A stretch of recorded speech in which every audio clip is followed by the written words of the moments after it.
Sejam muito bem-vindos ao Elo Dental Cast. Mais um episódio cheio de novidades, cheio de coisas que eu tenho certeza que você, meu colega dentista, talvez nunca tenha ouvido falar. Então fica até o final, porque hoje a gente tem uma convidada especial e com um conhecimento que eu, particularmente, aqui estou me sentindo um aluno. Eu acho que hoje vai ser uma aula para mim também. E muito feliz de estar com minha esposa, Lara Guiar, host desse podcast. Olá, pessoal. Estamos muito felizes em estar aqui em mais um episódio do Elo Dental Cast. E hoje a nossa convidada, apesar de ter um belo nome, ela não é minha prima, mas ela também é Aguiar. O nome dela é Cecília Aguiar. Doutora Cecília, a gente está muito feliz em receber você aqui. É uma honra muito grande para a gente.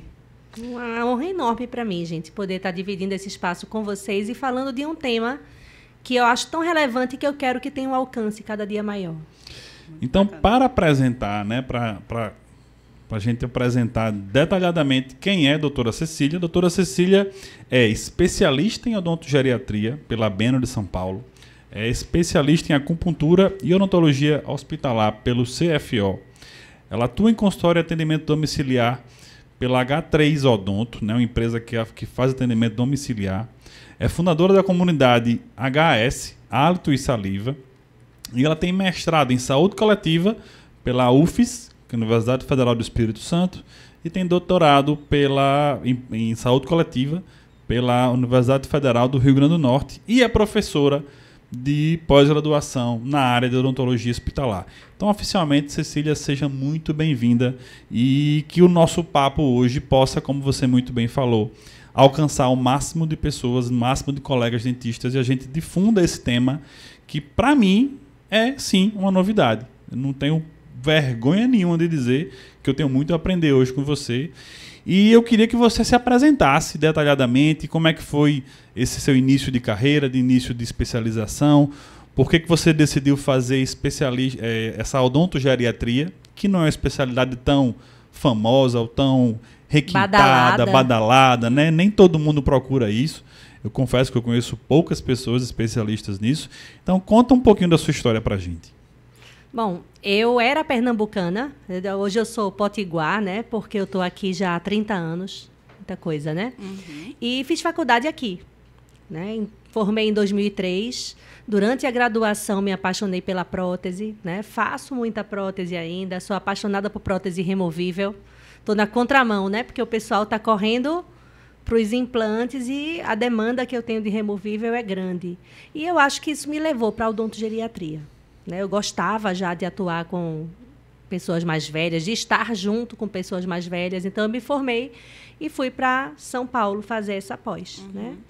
E sempre tive uma visão que a gente, que é dentista, tem que ser clínico geral. Por mais que você seja especialista numa área, eu preciso ter uma noção do todo. Eu preciso ter uma noção da ortodontia, eu preciso ter uma noção do implante. Porque mesmo que eu não faça, eu preciso saber quando que eu vou indicar. Então, nisso, eu tenho sempre estudado várias áreas, né, de DTM, de prótese, até ortodontia, já fiz aprimoramento. É muito bacana. Engraçado, né? E sempre soube que além de cuidar de pessoas, eu queria ser professora. Sempre gostei, iniciação científica, gostava de fazer seminário, de apresentar trabalho, né? Sempre tive facilidade de me comunicar, então segui também para o mestrado. Voltei para Natal em 2008, depois de 5 anos fora. E quando eu voltei, eu montei a H3 Odonto junto com minha sócia, Diana Rosado. Uhum. A H3, então, é uma empresa de 2007, na verdade. A gente está com 17 anos já de serviço, é uma empresa pioneira aqui no estado.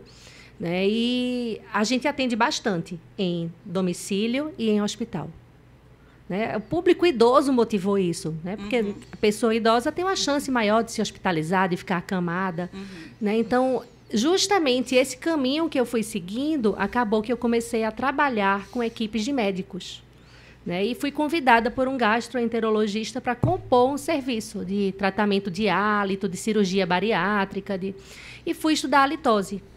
Isso era 2008. Eu não sabia que tinham profissionais especializados no tratamento do mau hálito. Para mim, a halitose era simplesmente bafo, né? Falando numa linguagem bem simples, era o bafo e era algo assim, orienta a higiene do paciente, né? E se não der certo, é estômago. Ou então manda para o otorrino, porque deve estar com a sinusite. Então, minha visão era realmente bem restrita, né?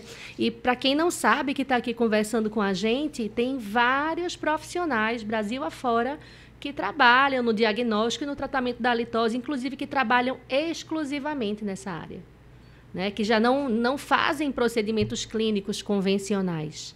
E a saliva, ela entrou na minha vida de paraquedas com o hálito.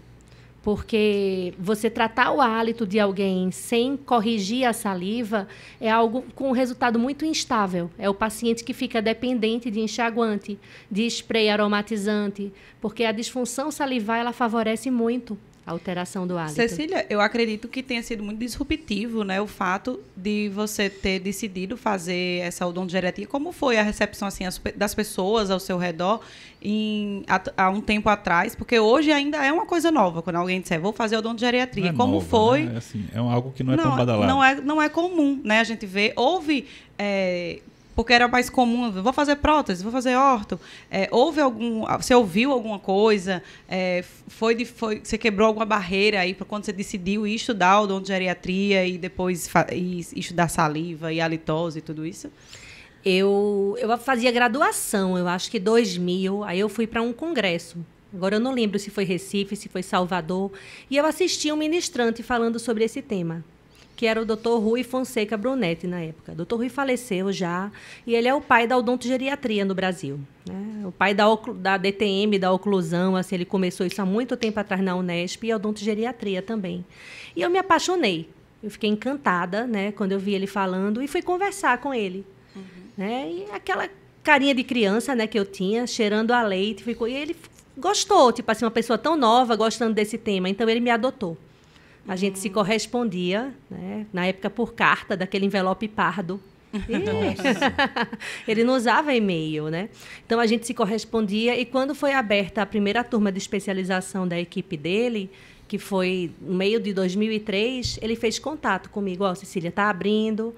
Eu estava para me formar ainda, eu tive que colar grau antes, acelerei o processo, né? Então fui. Assim, realmente era um sonho. Inclusive, a especialidade de odontogeriatria foi criada em 2002, né? Por um anel. Então, assim, nesse meio tempo que eu já estava estudando, 2000, nessa época, estudando odontogeriatria, não era uma especialidade. Né? Mas aí foi um caso de amor, realmente, fui... E a oportunidade que bateu na sua porta, né? E quando você fala assim, especialista em odontogeriatria, quais são os principais temas que você estuda? Você estuda um pouco de prótese ou é mais a parte mesmo de fisiologia? Como é que é essa especialidade?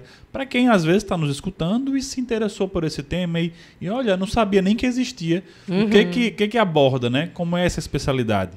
O odontogeriatra, eu gosto de comparar com o odontopediatra. A gente tem que ser um clínico geral, por mais que você vá se subespecializar em áreas específicas, né? Então, eu estudei bastante prótese. A gente tem que ter uma noção muito boa de periodontia, porque é um problema importante no idoso, né? Mas a principal formação do curso é essa questão geral, sistêmica do paciente. Né? De entender exames complementares, de entender quando intervir, né? Medicamentos, interações medicamentosas. Né? Então, é bem por essa temática essa mesmo. Essa parte de hospitalar, né? De atendimento hospitalar, de atendimento ao paciente com câncer também, eles se abordam nessa especialidade um pouco disso também, do uso de leis? Superficialmente. Na época, a parte de home care eu ainda assistia, umas aulas com os 5 ministrantes assim, no curso, sobre atendimento domiciliar. Né? Mas, na época, se falava muito pouco de atendimento hospitalar. Tá, e aí você fez a especialização primeiro, e depois você fez o mestrado e o doutorado? Isso, fiz o mestrado, aí voltei para Natal. Certo. Né? O doutorado veio já depois, em 2013, que eu comecei o doutorado. Tá. Então, em 2007, você, quando veio para abrir H3 Odonto, você já era mestre? Estava no meio do mestrado. Estava no meio do mestrado. E quando você chegou aqui, você já viu esse, entre aspas, buraco no mercado. Não existe nenhuma empresa que faça atendimento domiciliar. Eu também tenho um número grande de pacientes 50 a mais. Eu faço a parte de reabilitação oral, então a gente também tem um número prevalente de pacientes nessa idade.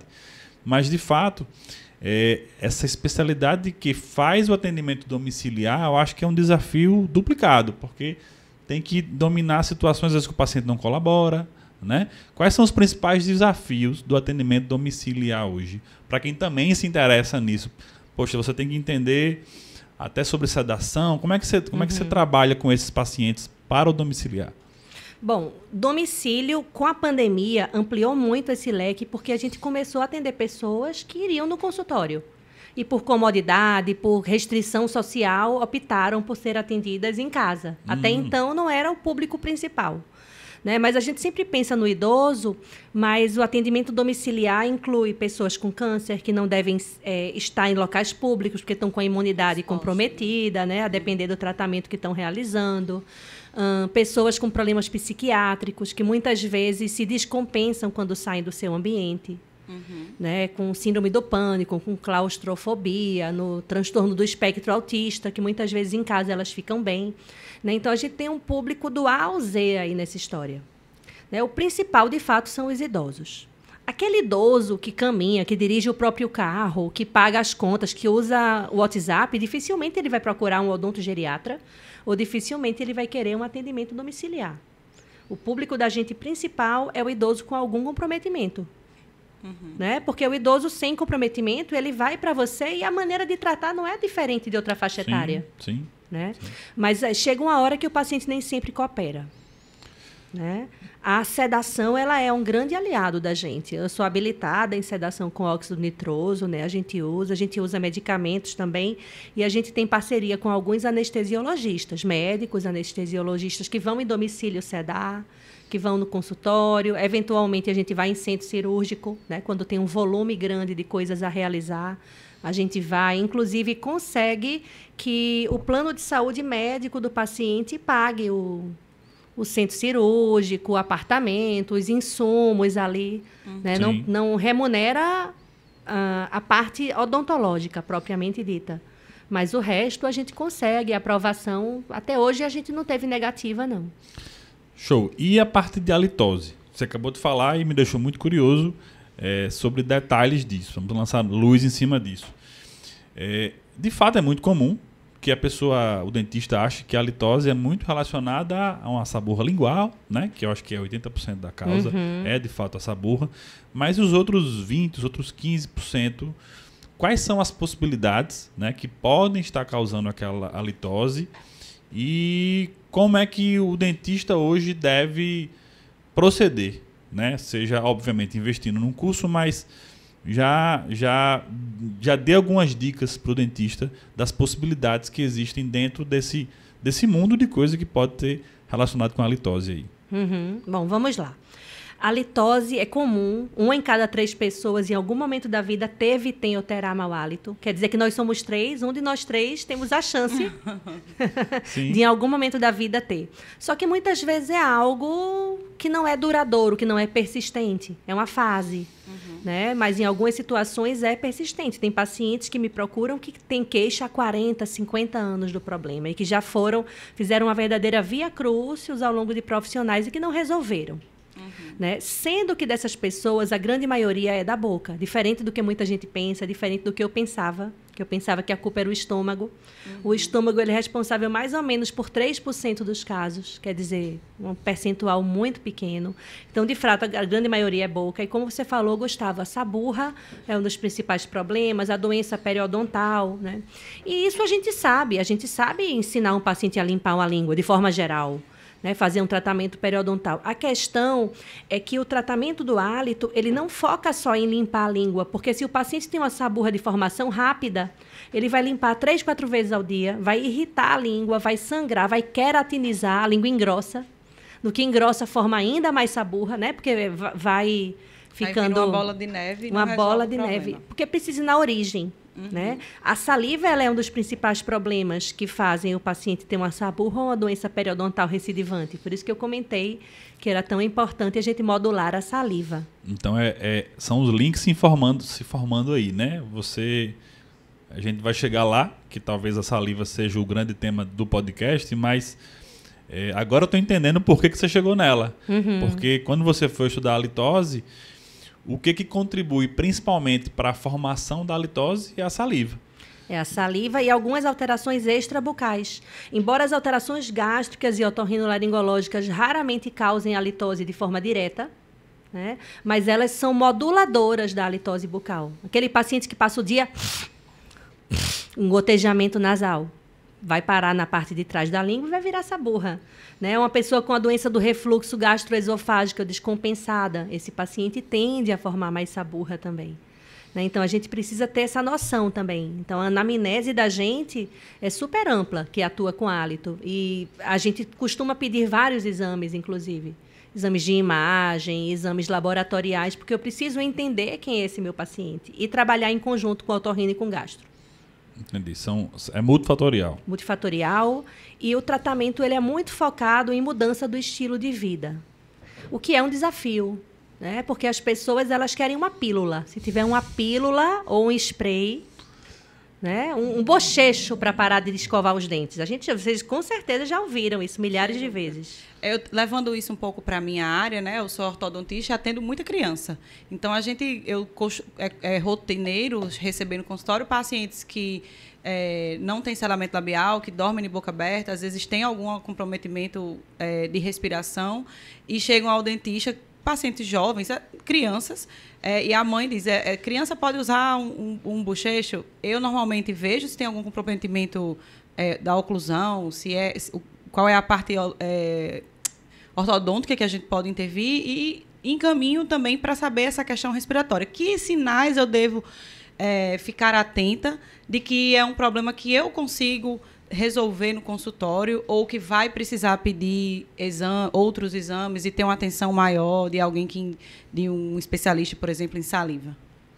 Bom, um paciente que você orienta a higiene lingual, né, e ele mostra para você que ele está conseguindo remover toda essa burra e poucas horas depois já tem bastante. Ou que, às vezes, o odor é muito forte para a quantidade de saburra que tem. Você olha a língua e você faz, nossa, mas nem está tão suja. Mas ali eu tenho bactérias que são mais agressivas, mais específicas. Né? Uhum. Hoje a gente trabalha muito com teste microbiológico. Né? Não é cultura, né? É a base de PCR, da parte genética da bactéria. Então, a gente pega um swab, né, faz a coleta, manda para a matriz do laboratório em São Paulo, e em mais ou menos 11, 12 dias úteis, eles dão a resposta de quais são as bactérias que estão ali. Né? Então, essa é uma das ferramentas que a gente tem. Em geral, eu nem peço no início. Em geral, eu peço quando o paciente está mais avançado, que muitas vezes ele cisma que continua com o problema, e eu quero mostrar para ele que não tem mais aquelas bactérias ali. É só na língua que elas se instalam normalmente? Ou, por exemplo, eu já ouvi falar, agora trazendo para a reabilitação, o paciente faz uma coroa, e aí já tem essa coroa há um certo tempo, mas de repente ele diz que está passando fio dental e está saindo com algum mau hálito o fio, um mau odor o fio. E a gente olha clinicamente, radiograficamente, e não tem nenhum problema. Está bem adaptada, está bem... não tem nenhuma cárie, não tem bolsa. Essas bactérias podem estar ali no suco gengival, especificamente essa que você não consegue ver um grande problema de tártaro, de biofilme, também é uma possibilidade? Ou não, é mais língua? A gente entende que não. Isso daí o paciente sente na hora que ele mexe. Né? Então, você modificou o ambiente ali, ele tem um material artificial ali, metal, cerâmica, que seja, né? E ele nunca vai ter a mesma lisura de um esmalte, a realidade é essa, por mais incrível que seja o laboratório profissional. Então, você vai modificar aquele ambiente bucal, naquela região interproximal. Só que isso não é volátil, o paciente não fala e esse cheiro da proximal sai. Isso é na hora que ele mexe. Sim. Né? Então, a princípio, embora o paciente se queixe disso, ele entende que isso é mau hálito. Né? Esse cheiro nem sempre é o enxofre, que é o principal vilão do mau hálito. Né? O principal seria a língua. As amígdalas são super importantes, porque algumas pessoas têm cavidades nas amígdalas que acumulam umas pedrinhas dentro, que são os cásios amidalianos, né? Que tem um cheiro realmente bem desagradável. Então, esse cásio é... principalmente pela anatomia da amígdala. a anatomia interfere, mas a disfunção salivar é decisiva e a parte de gotejamento nasal. Porque algumas pessoas têm amígdala com cavidades dentro, mas não acumulam cásio. Sim. Aí a pessoa tem uma baixa de saliva. Então, aquele movimento de lavagem que a saliva faz quando ela vai deglutir já não tem o mesmo efeito. Ou a saliva fica muito viscosa e ela não consegue limpar bem. Na hora que ele deglute, ela não consegue lavar bem. E aí essa pessoa começa a formar cásio. Então, isso é algo bem interessante. Né? A pessoa que, às vezes, tem aquela cavidade desde sempre, em algumas épocas formam, em outras não. Eu tive isso. Quando eu era mais jovem, eu tinha uma formação grande de cásio e eu até me assustei, porque a nossa filha, semana passada, não foi? Carol chegou pra gente e disse, mãe, saiu isso da minha boca. Desesperada. Eu, não, tenha calma, expliquei a ela. Né? Então, é algo que realmente, até para quem é nosso ouvinte aqui, que não é dentista, hoje agora já acabou de aprender o que pode acontecer quando sai aquelas pedrinhas que tem um cheiro realmente bem ruim, né? Quando saem. Que isso não é uma doença, né? Isso pode acontecer dependendo da questão salivar e da anatomia glandular. Então, chegando na saliva, né? Imagine que isso é uma aula que você vai chegar para vários dentistas e alcançar o máximo possível. Quais são os principais pontos que todo dentista deve se atentar quando o assunto é saliva? Bom, saliva todo mundo tem. Quem não tem está sofrendo. Quem tem sobrando também. Eu costumo dizer que saliva é que nem amor. Quando está na medida certa, a gente nem se toca que aquilo ali existe. Mas quando falta, a pessoa fica carente. E quando sobra, fica sufocada. E, de fato, né, a saliva sobrando, a pessoa engasga, a pessoa fala cuspindo, a pessoa começa a ter fadiga de tanto deglutir, fadiga aqui na musculatura do pescoço. E se é uma pessoa que está com algum comprometimento neurológico, que é muito comum, a chance dela vir a óbito por causa de saliva sobrando existe. Tanto por engasgo, né, como por pneumonia, porque ela pode broncoaspirar, aquela saliva ali que funciona como meio de cultura. Né? Então, a saliva ela tem que estar na medida certa. Olhou para a boca do paciente, está com aspecto ressecado, ou o paciente está com a boca sempre encharcada de saliva, já é um sinal de alerta. Então, assim, essa é a primeira coisa. Outra coisa é que a gente não tem hábito de fazer uma avaliação, de fazer uma coleta salivar, que é um exame simples. Cronômetrozinho do celular, 5 minutos, um copinho descartável, uma seringa de 10 ml, e a gente pode medir quantos ml formou ali. Isso dá uma resposta importante. Você deixa o paciente parado. Paradinho, cabeça baixa. A gente tem várias coletas, mas a coleta mais básica que todo mundo deveria fazer é uma coleta de repouso. Sem falar, sem mastigar, sem cuspir. Baixa a cabeça, segura um copinho, lábio entreaberto e deixa a saliva escoar. O paciente vai literalmente babar. Né? Terminou os 5 minutos, ele cospe tudo. E a gente mede quantos ml tem. Qual seria o volume ideal para um de paciente? 0,25, vamos pensar assim numa margem de 0,20 ml por minuto até 0,60. Nos 5 minutos teria que dar 1 ml, no mínimo. Né? No mínimo 1 ml. O paciente formou menos do que 1 ml em 5 minutos, não quer dizer que ele tenha uma doença ou uma disfunção, mas é algo que tem que ser melhor investigado. Porque ele pode estar nervoso, ele pode estar desidratado, isso pode justificar.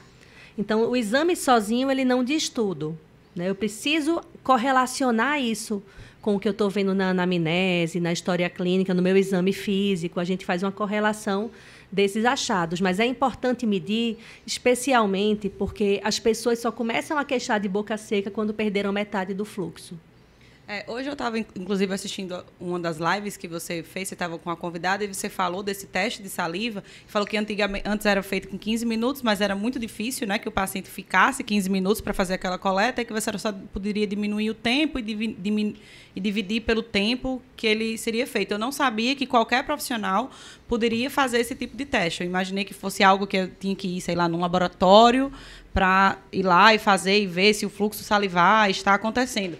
E aí ela falou, ela relatou um caso de, por exemplo, paciente que ele reclamava de boca seca, mas que quando comia, sei lá, acho que era abacaxi, aí estimulava a saliva e aí ele tinha saliva. Então, esse teste ele não pode ser sobre efeito de nenhum estímulo, não é isso? Não, o paciente não pode estar olhando o celular.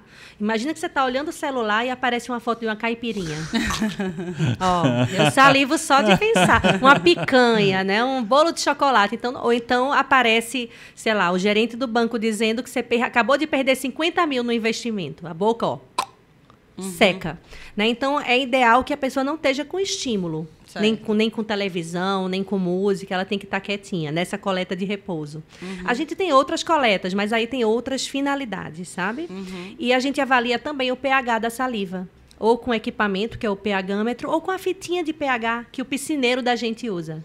A gente tem em casa, né?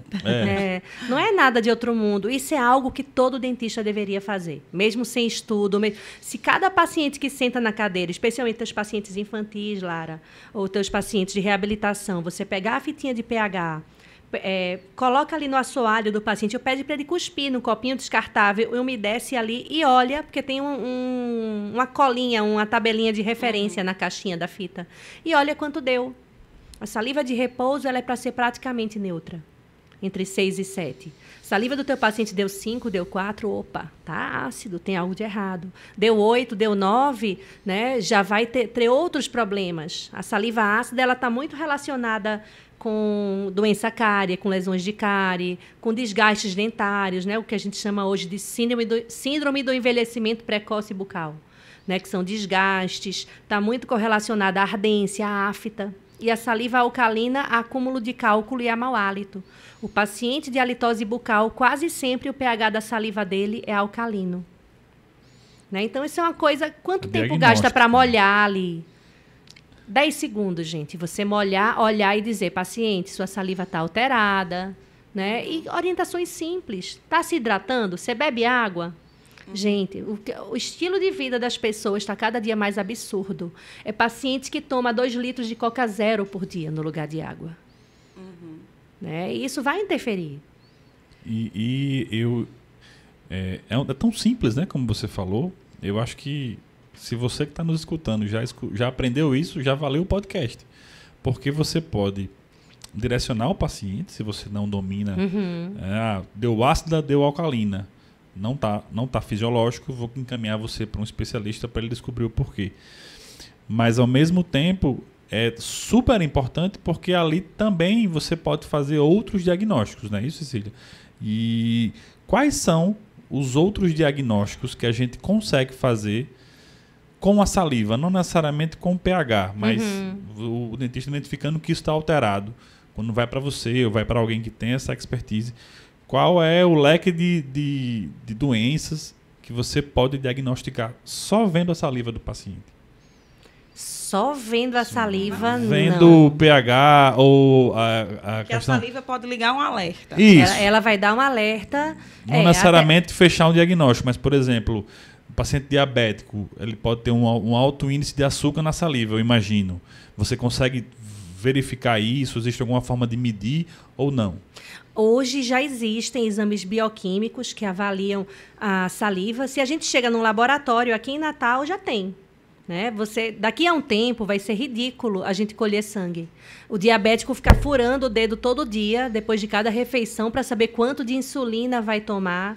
É algo assim que vai ser pré-histórico, porque vai ser possível fazer isso com uma fitinha de pH, ou pegar uma gotinha de saliva, colocar numa máquina, porque a saliva ela tem um poder diagnóstico, ela tem um índice de confiança super alto. Inclusive, para hormônio, a análise salivar é mais confiável do que a sanguínea. Então, isso é fato. A questão é que quase a grande maioria dos planos de saúde não cobrem essa avaliação. Então, a realidade é que é para poucos.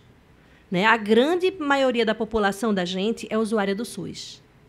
Um extrato pequenininho que tem plano de saúde não chega em 30%, gente. Da população, por exemplo, de Natal, não chega em 30%. E nem sempre essas pessoas que têm um plano de saúde, elas têm o poder de fazer um procedimento particular, porque às vezes sai caro. você ficar fazendo avaliação salivar. Mas a gente acredita que, com o tempo, isso vai diminuir. E aí eu posso fazer uma avaliação da minha bioquímica geral, mas pela saliva, avaliar ureia, TGO, glicose, mas eu posso avaliar composições da própria saliva. A quantidade de amilase salivar que o paciente tem, de imunoglobulina, porque a imunoglobulina deficiente, o paciente vai ter as defesas bucais piores, e aquele paciente que tem cândida de repetição, que tem uma doença periodontal incompatível com biofilme. Você olha ali, não tem tanta placa. Por que a doença periodontal, o paciente não tem sossego? E, às vezes, ele tem uma deficiência de imunoglobulina. Né? Então, isso já é possível, mas poucos laboratórios do Brasil fazem. Né? E é uma luta que a gente está de tornar isso viável, de ter um teste comercial que eu possa pedir, que o dentista possa pedir no consultório para fazer uma coleta, como eu já faço a coleta microbiológica, né? Fazer uma coleta, mandar para o laboratório e ele me dá a resposta. Isso vai chegar, é questão de pouco tempo. É como na radiologia hoje, né? É até um tema que eu abordo muito, que é a odontologia digital. A pessoa fala assim, mas eu não tenho scanner. Tá, mas você tem uma radiologia que você pode solicitar esse exame, né? E encaminhar o seu paciente para que ele faça esse exame num centro de imagem. Mas eu preciso de uma tomografia. Encaminha para um centro de imagem. Quem sabe esse centro de imagem não possa ser um centro mais amplo, né? E fazer também alguns testes salivares. No mesmo lugar que se faz a fotografia, que se faz a panorâmica, a tomografia. A gente também já que essas radiologias são para dentistas, né? Já são centros direcionados para a odontologia. Então, é de fato algo que pode ser uma possibilidade bem interessante. E a gente ter aí cada vez mais um diagnóstico mais preciso e mais amplo do nosso paciente. Infelizmente, é muito comum que o dentista só olhe para a boca, né? E a gente não tem essa visão macro do paciente e seja uma forma de um diagnóstico precoce para muitas coisas. O paciente, por exemplo, que tem algum tipo de câncer, e esse câncer é na região de cabeça e pescoço, eu tenho certeza que isso vai interferir na salivação também, né? Vai diminuir, ou não sei se vai aumentar. Qual a sua experiência com os pacientes oncológicos aí? Desde a parte de medicação, né, que alguns tomam, desde quimioterapia, de radioterapia. Como é que o dentista pode ajudar esse paciente? Como é que o dentista pode ajudar no diagnóstico desse paciente? Bom, o dentista clínico geral, ele era para estar avaliando, todos nós éramos para estar avaliando a boca do paciente de forma ampla. Né? Eu costumo dizer que a gente não é denticure, né? Feito manicure, que olha, de ficar focando ali em dente e em gengiva. A gente tem que olhar o todo. Se a gente começa a olhar tudo... Denticure, essa palavra vai ficar na legenda aí do podcast depois. Denticure, gostei. Se a gente começa a olhar tudo... Quando eu fazia graduação, eu lembro que um professor dizia assim, você pode nunca ter visto um câncer de boca, mas um câncer de boca já olhou para você. Não sei se vocês já ouviram isso, né? Não. E é possível, né? Porque estava ali uma lesão inicial. É possível, sim, né? Sim.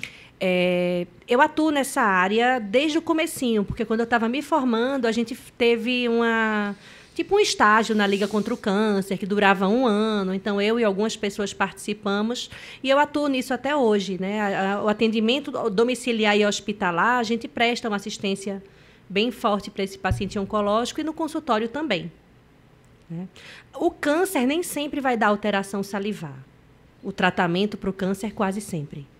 Né? A radioterapia de cabeça e pescoço, a depender da incidência dela, vai alterar, inclusive de forma irreversível, aquela pessoa tem uma perda irreversível da salivação. Né? A quimioterapia, durante o tratamento, o paciente costuma ter boca seca, porque os quimioterápicos eles reduzem a saliva, mas quando passa que não tem mais quimioterápico circulando ali, não fica sequela. E a iodoterapia, né, que é um tratamento para o câncer de tireoide, também compromete bastante as glândulas salivares. E a gente sempre pensa em quimio e rádio, né? Não lembra que tem iodoterapia, tem imunoterapia. O paciente oncológico ele deveria estar sendo acompanhado por um dentista com formação na área. E aqui, na cidade da gente, tem muita gente boa, de peso, atuando nessa área de oncologia. Né? Então, primeira coisa, teu paciente está fazendo esse tratamento, mesmo que você não vá dar assistência para ele, mas de dizer para ele, fulano, vou te encaminhar para um colega que é especialista nisso, porque ele vai poder olhar melhor, inclusive para a saliva desse paciente, de dar orientações para ele tolerar mais aquele tratamento. Já basta a pessoa estar com medo de morrer, desconfortável, porque os tratamentos são desconfortáveis, né? Às vezes dão náusea, dão várias queimaduras na pele, dão vários efeitos desagradáveis. E aí a pessoa está com isso tudo e está com boca seca, né? E está com ardência, e está com ferida, com mucosite. Então, é muito sofrido. Sem sombra de dúvidas. É uma forma de você acolher melhor o seu paciente, né? Você conseguir dar uma atenção mais completa a ele e destinar corretamente e não simplesmente tentar passar ali uma saliva artificial, que é muito comum também. A gente sabe, compra na farmácia ali, manipula uma saliva artificial e pronto. Eu acho que, de fato, isso tem que ser encaminhado para alguém que entenda para fazer um contexto melhor de toda essa situação. Quando você tem essa questão da saliva, né? A gente falou de diagnóstico, você falou da questão do excesso e da falta da saliva, que também tem que ser identificada. Existe algum outro ponto que você acha importante e na sua comunidade vocês debatem sobre saliva, especificamente? Não, seria muito essa parte de introduzir a saliva no dia a dia, né, da gente. Então, essa avaliação do pH, a avaliação das glândulas salivares, que a gente não costuma fazer, a cialometria, que é uma avaliação bem básica, né, bem simples realmente, que a gente mede a quantidade de saliva e mede outros parâmetros, mede a viscosidade, mede o pH ali. Esses testes bioquímicos que a gente falou, né? Então, não tem uma gama muito maior do que essa, né? Do diagnóstico. Mas aí a gente vai ter várias opções terapêuticas, conforme o que a gente encontra. Desde medidas simples, como a saliva artificial que você falou, orientar a dieta, orientar a quantidade de líquido, mas a gente tem também outras medidas, até o laser, eletroterapia, choquezinho em glândula salivar. Fale um pouco das terapias. Eu acho que eu queria, antes dela falar um pouco sobre as terapias, fazer uma pergunta, porque a gente vê que isso não é algo que é ensinado, né? E a gente conversa muito sobre esses temas que não são ensinados na faculdade. Não é ensinado na faculdade e a gente, às vezes, hoje o dentista se forma e não sabe. Nem sabe que não sabe disso, nem sabe que precisaria saber de tudo isso. E eu realmente estou encantada com tudo que você vem trazendo aqui para a gente. Acho que muita gente vai... muitos colegas também estão gostando de ver, assim, como você acha que esse estudo, que essa informação deve ser introduzida e aonde o dentista que agora já se formou e que não tem como achar na faculdade, como ele pode fazer para buscar esse conhecimento tão importante sobre saliva, onde ele pode estudar. E aí eu acho que você pode até falar um pouco também, né, já um pouco da sua comunidade, porque você já, aqui antes, nos bastidores, ela já nos contou que Cecília é fundadora dessa comunidade que conversa sobre isso. Nos fale um pouco sobre isso. Eu fiquei curiosa. Hoje a gente não tem uma série, uma gama de cursos sobre saliva. Né? O primeiro curso de saliva que eu dei foi em 2015. Então, a gente deu a várias turmas presenciais, Brasil afora. Né? E hoje o online ele veio com muita força. Então, tem alguns ministrantes Brasil afora que falam sobre isso. Eu tenho falado bastante sobre o tema. De final de 2023 para cá, a gente fundou uma comunidade de dentistas. Essa questão de comunidade ela é muito comum na área do marketing, na área de gestão. Na parte clínica de odontologia não é tão comum, mas é algo que está crescendo, que está aumentando, né? E o foco ali é educação continuada. Então, a gente tem pessoas que não entendem nada do assunto e que querem começar. E a gente tem ali dentro pessoas que trabalham há 30 anos nessa área. E aí é que está a mágica do assunto.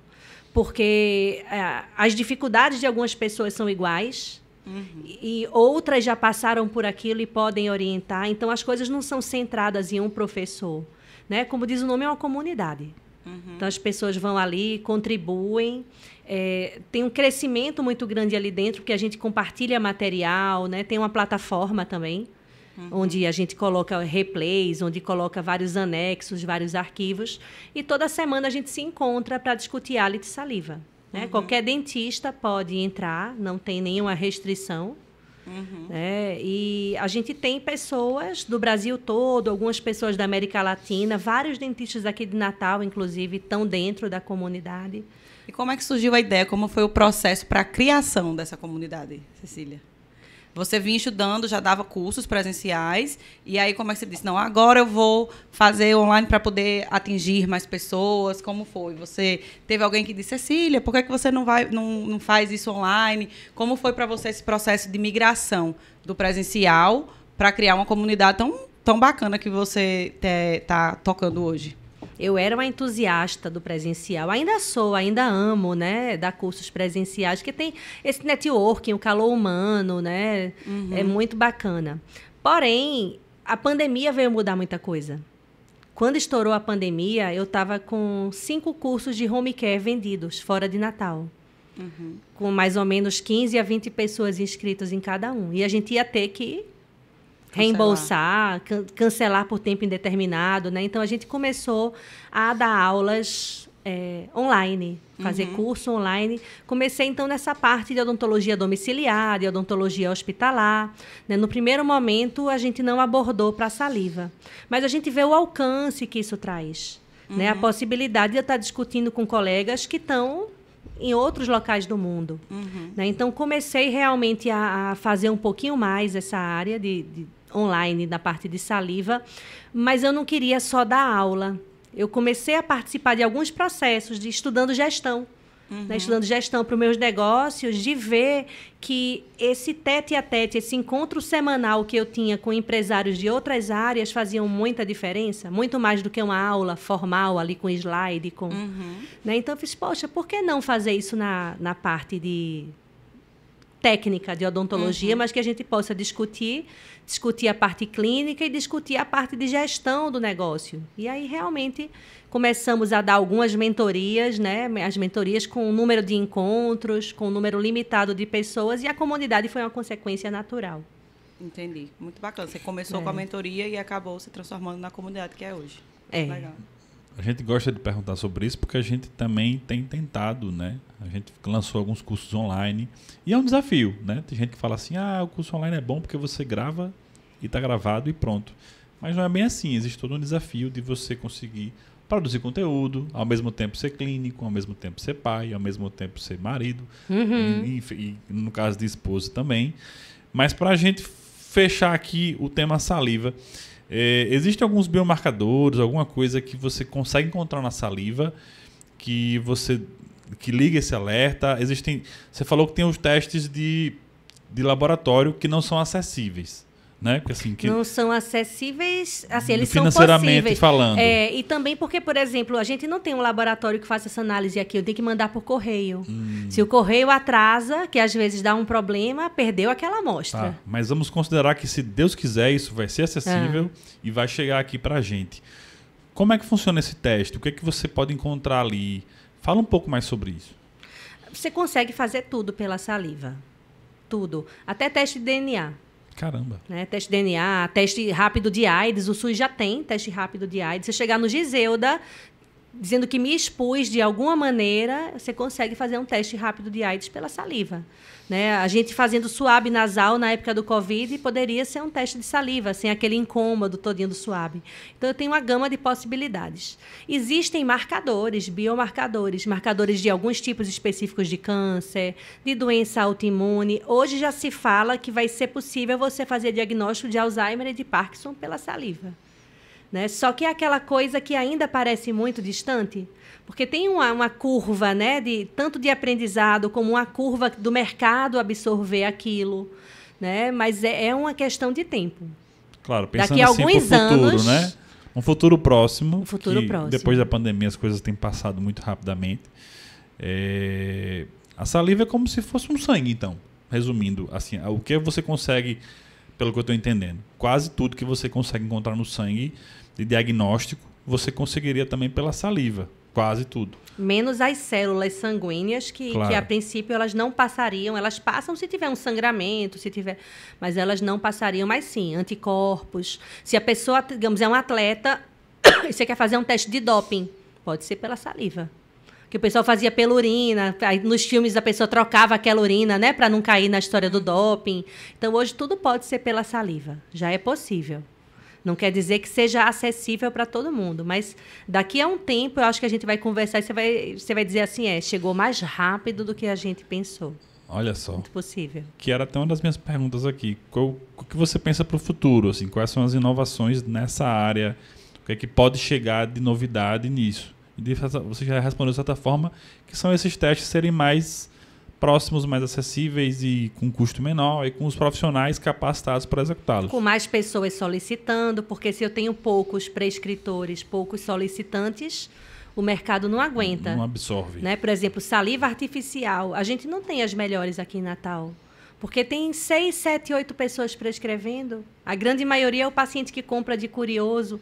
Então, às vezes, o que um laboratório maior consegue colocar ali na farmácia, mas, às vezes, não é a melhor opção. Né? Se a gente tem mais prescritores, a coisa muda. Então, eu acredito que isso aí tudo passa por educar o dentista, não é isso? Que aí é onde vem a comunidade e acaba voltando para a comunidade, né? Então, eu acho que para que esse processo aconteça e todas essas transformações, essas facilidades que a saliva apresenta ao cirurgião aconteça, tem que haver uma educação maior dos dentistas, né? Sobre esse tema, que pela saliva, que é algo que a gente está ali lidando todo dia a gente abre a boca do paciente, todo paciente tem saliva, deve ter saliva. E a gente não para estudar sobre ela, né? Então, acho que tudo tem uma máxima que o pessoal diz que o dentista é o profissional que mais trabalha na saliva, com a mão na saliva. Mas a gente é quem menos trabalha com a saliva. E é verdade, né? A saliva para a gente é algo para ser domado, com rolinho de algodão, com sugador. E claro que é possível, é necessário. Não vou diminuir a importância de a gente ter um campo seco. Inclusive, a gente pode fazer isso com medicamento. Você colocar um medicamento sublingual no teu paciente, deixar agir um pouquinho e 20 minutos depois ele está com a boca sequinha, quimicamente. Isso eu faço muito, né, no consultório. Então, isso é uma possibilidade. E o dentista, daqui a um tempo, ele vai estar dominando isso. Né? Porque a gente tem curso de isolamento absoluto.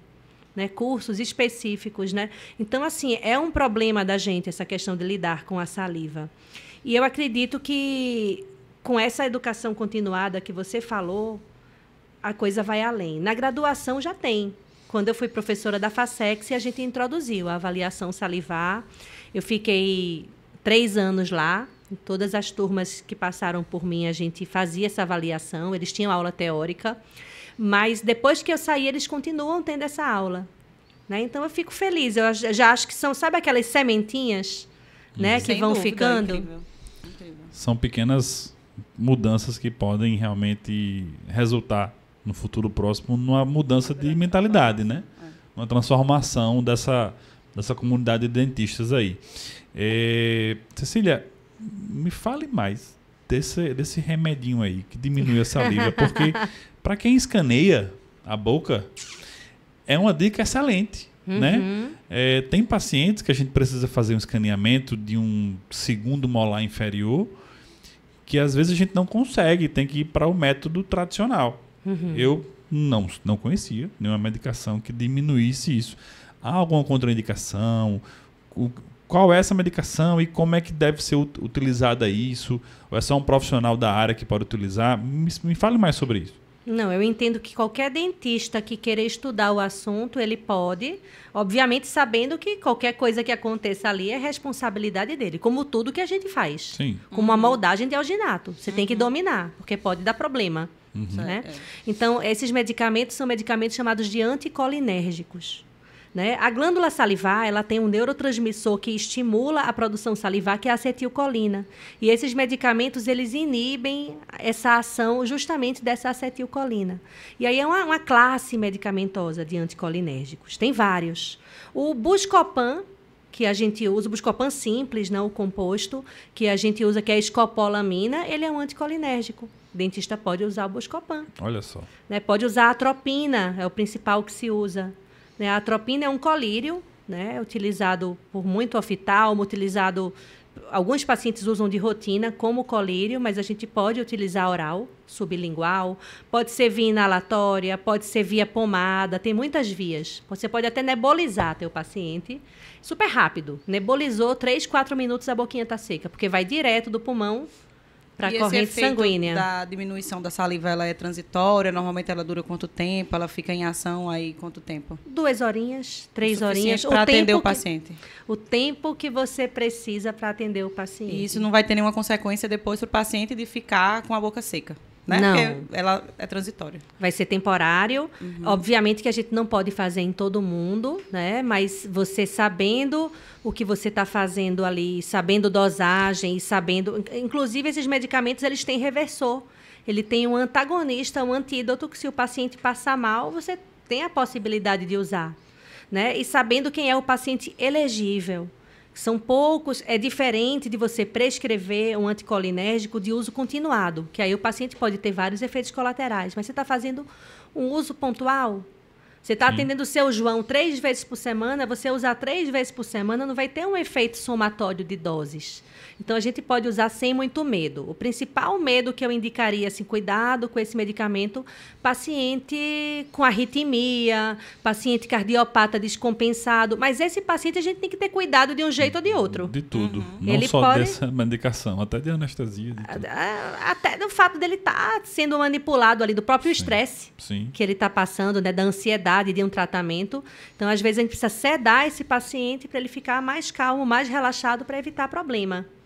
Né? Então, são poucas contraindicações desse medicamento e tem muito profissional já da prótese, da dentística usando. Eu vou aprender com você isso aí, tá? Vai ser um Depois prazer. A gente vai entrar na conversar comunidade. A gente vai É. sair daqui direto para a comunidade. mais. Tem que entrar nessa comunidade aí E pra gente aí, aprender. Cecília, eu queria acabar puxando esse assunto um pouco para os nossos ouvintes que não são dentistas, porque eu acho que isso é uma curiosidade e é uma pergunta que às vezes os pacientes chegam muito no consultório para a gente e a gente não sabe responder com tamanha precisão, assim como você sabe, né? Vamos falar um pouco para quem não é dentista que está aqui nos assistindo, que cuidados que o paciente deve ter para cuidar da saliva, ou que seja para ter uma quantidade maior de saliva, se existem alimentos que vão afetar medicamentos que ele precisa ficar atento, se vai estar suplementos, né? E, além disso, eu já vou emendar uma pergunta na outra para você já responder. Como a gente consegue ensinar o paciente, não é ensinar, né? Mostrar a ele quais são os cuidados que ele deve ter para limpar a língua, que você falou dessa burra lingual, eu fiquei com essa pergunta, acabei não fazendo no começo do podcast, de como ele pode fazer para fazer essa remoção dessa burra, a gente deixar essa dica aí para quem nos assistiu aqui até o final e não é dentista. Com certeza.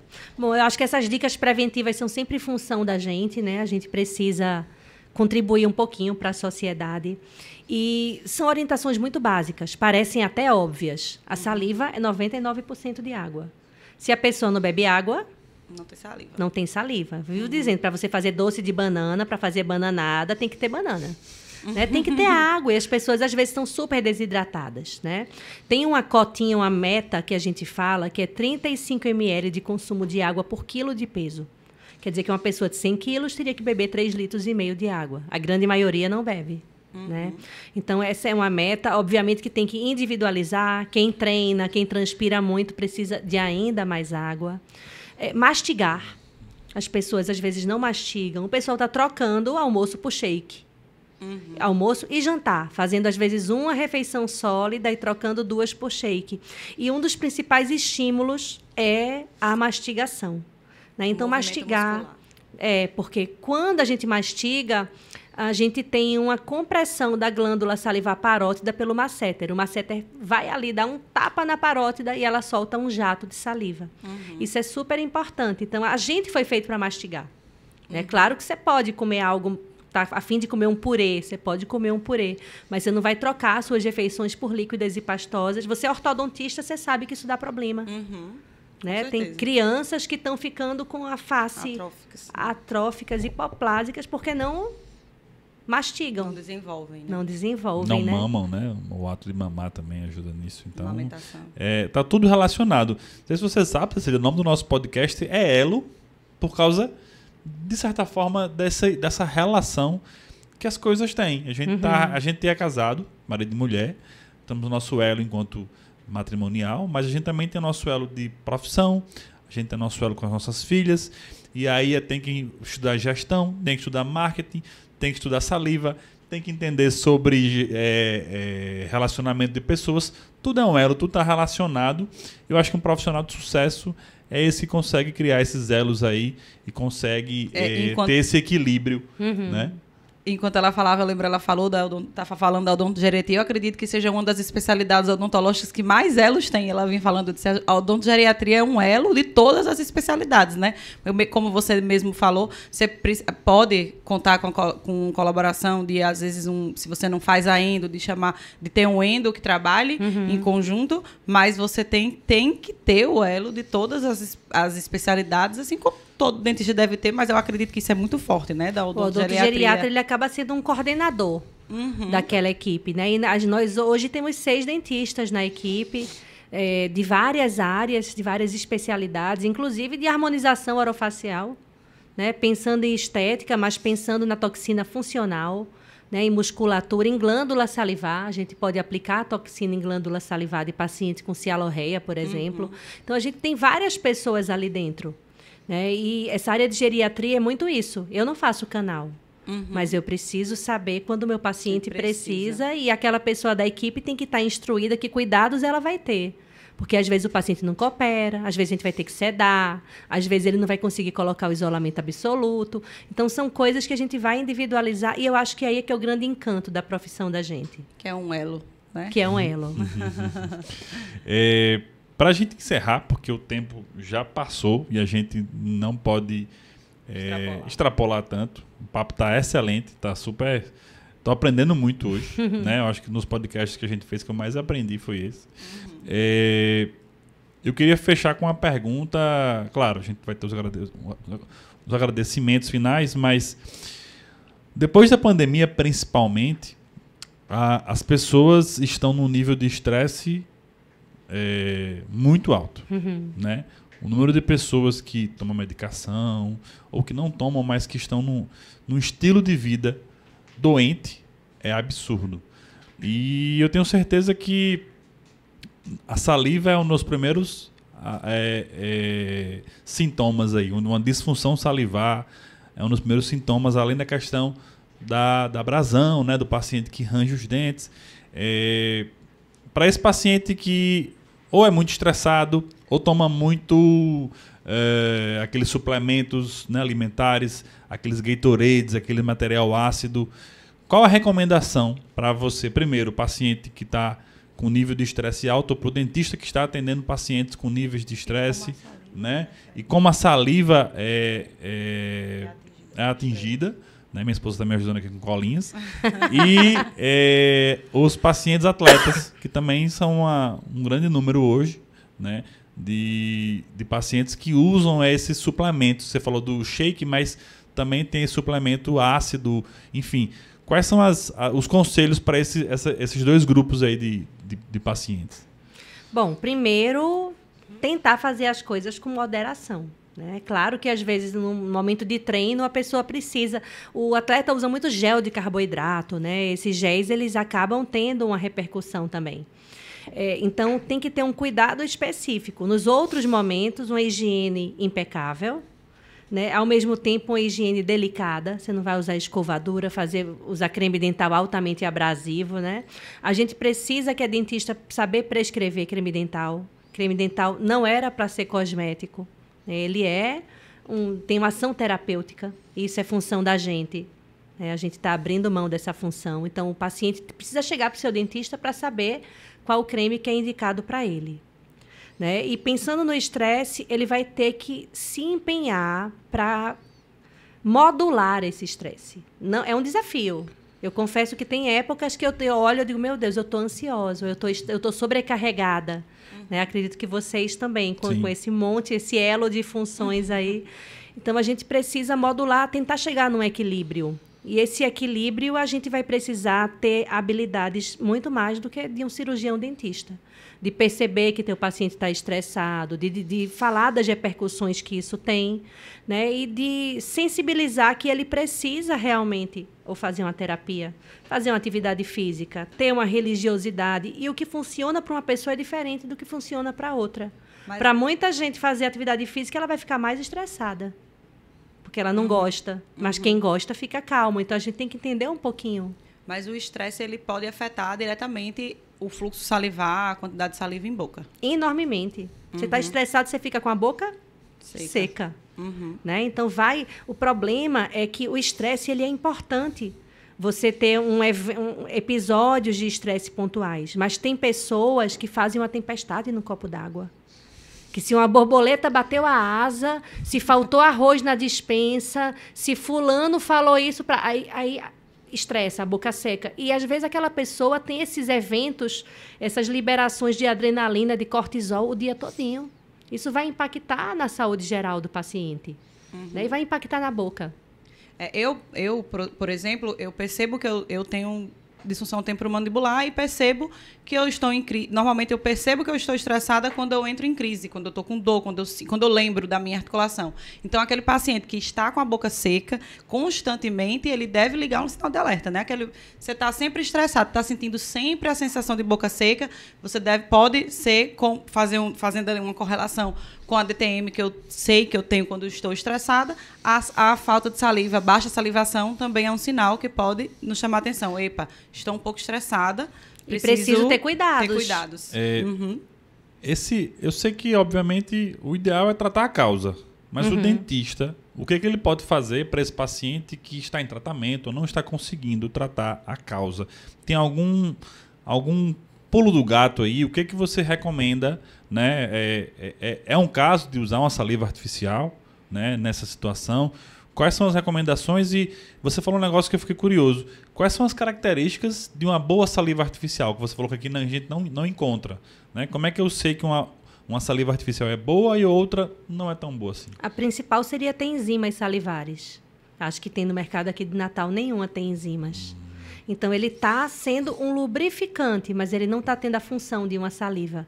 Né? Você tem lisozima, lactoferrina, lactoperoxidase, e a gente não tem aqui em Natal. Você consegue comprar por e-commerce aqui no Brasil.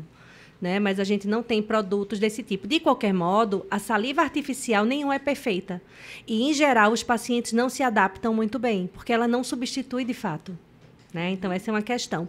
Mas a gente pode dar muito conforto para o paciente da gente, até porque você falou uma coisa muito verdadeira. A causa nem sempre a gente controla e nem sempre o paciente, por mais boa vontade que ele tenha, nem sempre ele controla.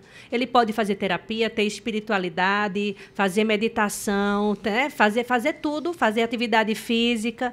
E, às vezes, aquele estresse é maior do que o que ele é capaz de intervir ali. Mas aí a gente vai entrar com lubrificante labial, com saliva artificial, com alguns estímulos para o paciente. Tem medicação para estimular a saliva, tem laser para estimular a saliva, tem muita coisa, né? E aí, obviamente, que não tem uma receita de bolo. A gente precisa ir prescrevendo e ir reavaliando o paciente para saber se os problemas bucais estão ficando controlados agora que a saliva está melhor e para saber o grau de conforto que essa pessoa está. Então, o paciente vai responder isso. Resumindo, temos que entrar na comunidade. E você, colega dentista, que também ficou curioso em saber mais sobre isso, tem que entrar na comunidade, não é, Cecília?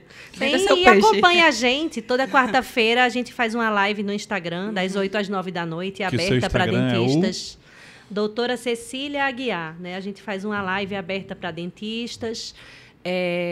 Eventualmente tem algumas aulas também. Todo mês eu faço um workshop curtinho, de um tema curtinho, 3 horas de duração, quer dizer, qualquer pessoa pode fazer ali. Quem quiser estar na comunidade nos cursos presenciais é sempre um prazer, mas eu entendo que a gente precisa estar se atualizando. E seu site, que o nosso diretor já encontrou ali, ó, doutora Cecília Aguiar, é esse? .com.br, olha aí. Perfeitamente.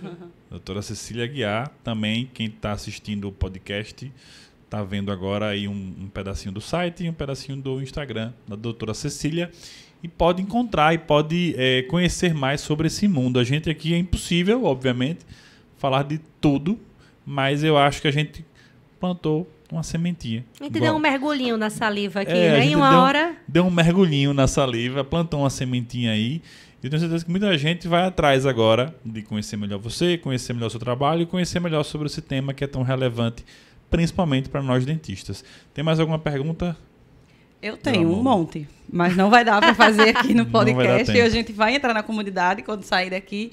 Mas a gente queria agradecer enormemente a sua presença, Cecília. Foi incrível ter você aqui. Foi uma honra muito grande para a gente lhe receber aqui. É muito bom ver assim, o quanto de conhecimento tem aí acumulado, né? São de pessoas assim, de profissionais assim, de excelência, que a gente gosta de ter aqui, né, amor, no nosso Elo. E a gente está muito feliz, viu? Muito obrigada. Muito obrigado, Cecília.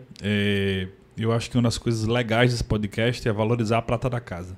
Né? A gente está trazendo aqui pessoas que a gente gosta ou que a gente não tinha conhecido ainda mais a fundo, como você, mas que a gente admira. Então, parabéns pelo seu trabalho, que você possa continuar transformando a vida de muitos dentistas e, consequentemente, muitos pacientes. E fica aí o espaço para você deixar uma última mensagem para quem eu está começando agora ou para quem já é dentista há mais tempo. Deixa sua mensagem aí e, mais uma vez, muito obrigado pela sua presença. Bom, eu que agradeço a oportunidade, né? Parabenizo o projeto de vocês, muito bacana. Obrigada. Né? A organização, os pequenos detalhes, né, que deixam orgulhoso a gente que é daqui. Né? Você podia estar numa coisa de um lugar muito maior, mas vocês estão fazendo tudo com maestria. Muito Parabéns. Bom, quem quiser entrar nessa área, eu acho que tem que começar. Tudo tem uma curva de aprendizado. Né? Nem todo mundo vai ter que ser expert de saliva, né? Mas a gente tem que ter uma noção do todo. Orientações básicas, né? Então, começa a estudar, começa a dar orientação para o seu paciente, começa a conversar, pergunta. Está com a boca seca, pergunta, você está bebendo água? É o básico. Né? Mas a gente, quando começa, as portas vão se abrindo. Os pacientes, eles ficam encantados. Isso não é só uma ferramenta de cuidado. Talvez esse recado seria o que eu queria deixar. Esse cuidado com a saliva, ele não é só uma ferramenta de cuidado, é uma ferramenta de valorização para a gente, para o dentista, de diferenciação. Né? Você se diferencia dos outros colegas sem ter que estar brigando por uma guerra de menor preço. Você está entregando algo que vai fazer diferença na vida do paciente e coisas simples, mas que são transformadoras, porque vão dar conforto, vão dar mais saúde.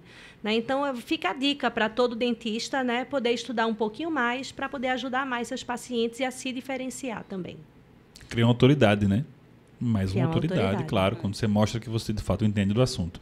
Então, pessoal, muito obrigado para quem nos escutou até aqui. Curtam, compartilhem, deixem sua mensagem. Ajuda muito a gente que está fazendo esse projeto a receber o feedback de vocês, tá certo? O meu Instagram, para quem veio para esse podcast através de doutora Cecília, não me conhecia, é Gustavo Cavalcante F _. E o meu Instagram é Lara Guiar M. Entrem lá, nos conheçam, tem muito conteúdo bacana, não só desse episódio, como de todos os outros que nós já gravamos. Então, um forte abraço, que Deus abençoe todos vocês e até a próxima.